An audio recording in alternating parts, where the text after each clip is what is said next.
Hello friends, welcome to my channel. বছর পড়তেই IPL নিয়ে উত্তেজনা শুরু হয়ে গিয়েছে। চ্যাম্পিয়ন্স ট্রফির পরেই শুরু হবে এই প্রতিযোগিতা। কবে থেকে আইপিএল শুরু হবে তা জানিয়ে দিল বোর্ড সভাপতি রাজীব শুক্লা। রবিবার বোর্ডের এক বৈঠকের পর তিনি জানিয়েছেন আইপিএল শুরু হবে 21শে মার্চ। প্রথমে তিনি 23শে মার্চ ঘোষণা করলেও পরে তা শুধরে নেওয়া হয়। ফাইনাল হবে 25শে মে। দুটি ম্যাচই হবে কলকাতায়। এছাড়া প্রথম কোয়ালিফায়ার ও এলিমিনেটর হওয়ার কথা হায়দ্রাবাদে। মোট 11টি ডবল হেডার ম্যাচ হওয়ার কথা।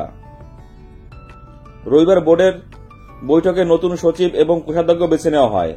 এছাড়া আগামী দিনে ভারতীয় বোর্ড কি কি পদক্ষেপ নিতে পারে তাও সামগ্রিক একটি আলোচনা হয়।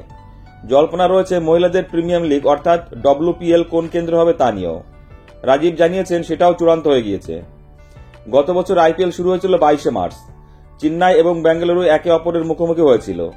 আইপিএল জেতে কলকাতা নাইট রাইডার্স। এদিনের বৈঠকে আগামী এক বছরের জন্য নতুন কমিশনার নিয়োগ করা হয়। এরপর বৈঠক হবে 18 এবং 19শে জানুয়ারি। সেদিনই চ্যাম্পিয়ন্স ট্রফির দল ঘোষণা করে দেওয়া হওয়ার কথা। গত বছরের শেষ দিকে আইপিএল এর মহানিলাম হয়। সেখানে 182 জন ক্রিকেটার কিনতে দলগুলি 639.15 কোটি টাকা খরচ করে। 10টি দলের প্রত্যেকে নিজেদের আসল দলটি ধরে রাখার চেষ্টা করেছে। পাশাপাশি কিছু চমকও রয়েছে, যেমন লখনৌ 27 কোটি টাকায় কিনেছে ঋষভ পান্তকে। তিনি আইপিএল ইতিহাসে সবথেকে দামি ক্রিকেটার হয়েছে। পাঞ্জাব 26.75 কোটি টাকা খরচ করে শ্রেয়স আয়ারকে কিনেছে, যিনি গত মরশুমে কলকাতা নাইট রাইডার্সকে চ্যাম্পিয়ন করেছিল।